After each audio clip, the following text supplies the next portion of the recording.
What's going on, everybody, and welcome to Big Blue Avenue's Week 4 film review, featured by me, Tom Scavetta. Appreciate you all here watching this video. Make sure to go check us out on all of our social media platforms if you haven't already, on Instagram, Twitter, and YouTube at Big Blue Avenue. We have a Week 4 recap video already up from the Giants-Bears game. The entire Big Blue Avenue crew was there. We had a lot of fun. We tailgated for a little bit. We got our pennant flags. We had a really nice time. And it was great to meet Sam finally. Hank and I have known each other for a couple of years now. But I'm excited to go over some film from this game. The Giants are 3-1. And let's get straight into it. So the first play that I want to go over, obviously this game, Daniel Jones was relied on a lot with his legs. And the first one we're going to go over, of course, is it's going to be the first touchdown run. Having a little bit of issue sharing my screen. Oh, there we go. All right. So the first play that I'm going to review here, as you can see, the Giants are in a stacked personnel here. This is a 13 personnel set with the 3 tight ends.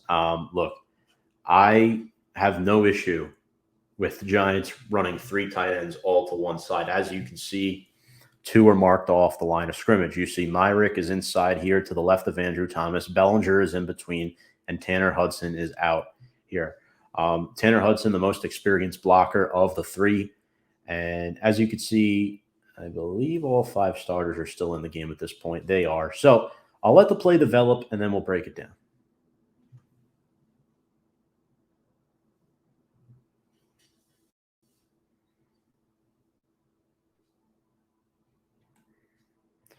All right. So that was the first view of the play. And now let's break down what happens here. So again,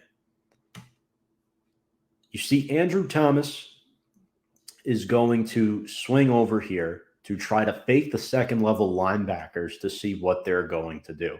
John Feliciano and Mark Lewinsky are doing a nice combo block on the interior defender. Evan Neal is one-on-one on the outside, and then Ben Bredesen is left with the guy in here. So as you can see, as Thomas is swinging, Bredesen's given up a little range. Everyone else is still doing fine. Myrick is on one guy.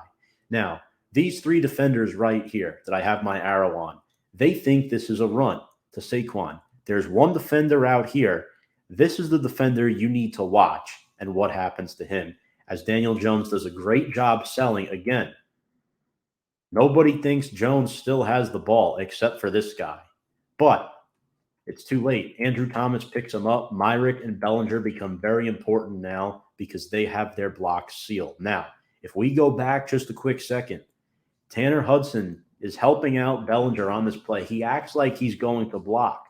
Not only do these 2 tight ends hold down their men, but watch what Tanner Hudson does. He takes this defender with him. So either you're going to give up a wide open touchdown pass to Tanner Hudson, or you're going to let Daniel Jones get a good gain and possibly allow him to score. Chicago was giving this up all game long. Jones did this about 3 or 4 times, 2 of them for scores, but I mean, this is a wide open lane. And Bellinger turns, no, I'm sorry, not Bellinger. Hudson goes from a receiver to a blocker. Once he knows Jones is taken off, look at this block.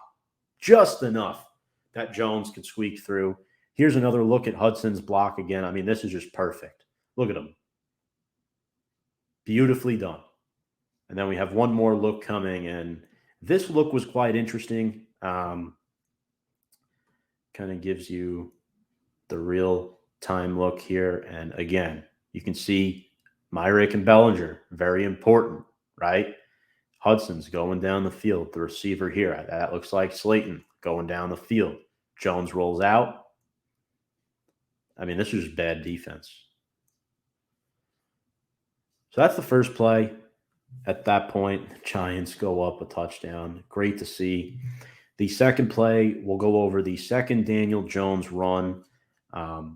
Much closer this time. This one is actually in the red zone, and I will share my screen here, and we'll break it down. All right, again, we'll watch it through. And and then we will discuss. Just going to expand my screen just a little bit here. Cool.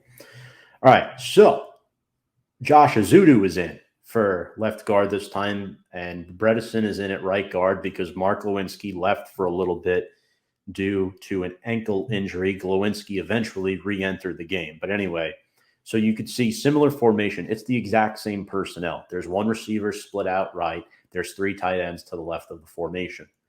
Chris Myrick is essentially an eligible receiver who is in there as an extra lineman, if not technically, but you can look at him there. And again, Chicago has more players stacked to this side this time because they saw this formation the last time. So they're thinking, oh, well, let's see what happens here. Now, I'll let it roll through. Jones scores.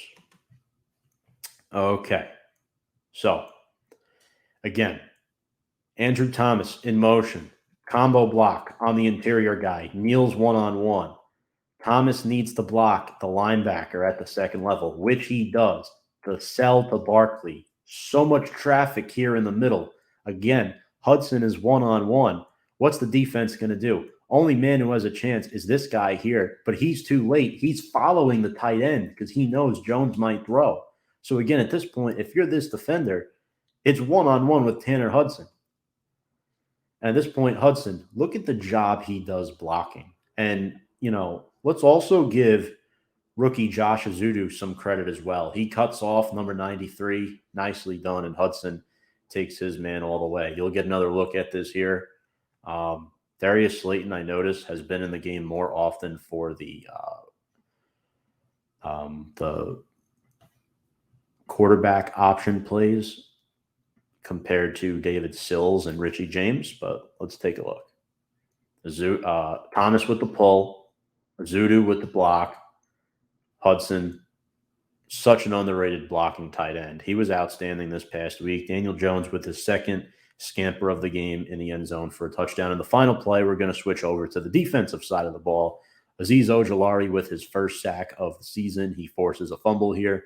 That's recovered by the Giants. Now, unfortunately, Azeez Ojulari had to leave the game with a calf issue. He's been dealing with the calf issue for a while, kept him out of the first 2 games of the season, made his debut on Monday night against the Cowboys. But take a look at the first version of this play, and then we will analyze.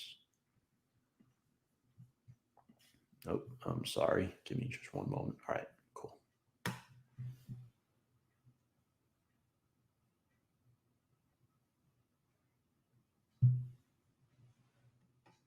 All right. So, again, this is Wink's Funhouse, we like to call it. There's 3 down linemen here, Nick Williams, Dexter Lawrence, and I'm not sure who this is, but we'll probably find out as the play develops. And you see Kayvon Thibodeau off the edge here. The Bears have 2 backs here with Justin Fields, and they have the tight end, right? So there should be more than enough guys to handle this. However, the Chicago Bears, unfortunately, run a 1970s style offense. So, again, here comes the pass rush, and everyone's one-on-one. You notice that the line of scrimmage has now backed up 3 yards thanks to the pressure provided by Dexter Lawrence up the middle and Azeez Ojulari off the edge. And now watch what Ojulari does. Look very closely. Goes right for the ball. Whack. The ball goes flying in the air. And then Kayvon Thibodeau falls on it. But again, we'll get a closer look here. So Fields is trapped, right? He can't step up in the pocket. If he goes right, he's running into Thibodeau. He goes to the left, he is down because the left tackle has given up at this point. So Ojulari goes for the ball. Lawrence also helped on that play, but, the ball goes flying. Here's one more look at it. And it's a beautifully executed play. Now, there's one other thing I want to point out that you may have not caught the first time watching it. So, as you can see, right, Jalen Smith is hanging out here as like a little spy along with Tay Crowder, right? You got 2 linebackers on, and there's only 2 receivers on this play. Adoree Jackson is playing way off this receiver because they know the Bears aren't much of a threat passing-wise, right? So watch Jalen Smith. He follows the running back rather than shooting the gap, which actually saves the Giants on this play. So everyone covers their man nicely, and Justin Fields is immediately looking to his left. If Jalen Smith pursues this, he dumps this off to the back here to get some nice yardage because the Bears are obviously in field goal range. And this turnover by Chicago cost them points. Again, the line of scrimmage is being reset to essentially like the 35-yard line almost. Justin Fields has no chance.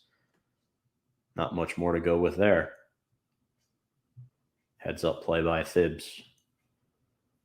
All right. So, ladies and gentlemen, that is our film breakdown for week number 4. Appreciate everybody for watching. Quick reminder, this episode was sponsored by BetUS. You can sign up with our promo code below at JOIN125. Again, that is JOIN125. Get a 125% sign-up bonus when you bet on the go, anywhere, anytime. From your mobile device, bet on all your favorite sports. That's BetUS, America's #1 favorite sports book, where the game begins. Appreciate everybody here for watching this video. And without further ado, let's go Big Blue.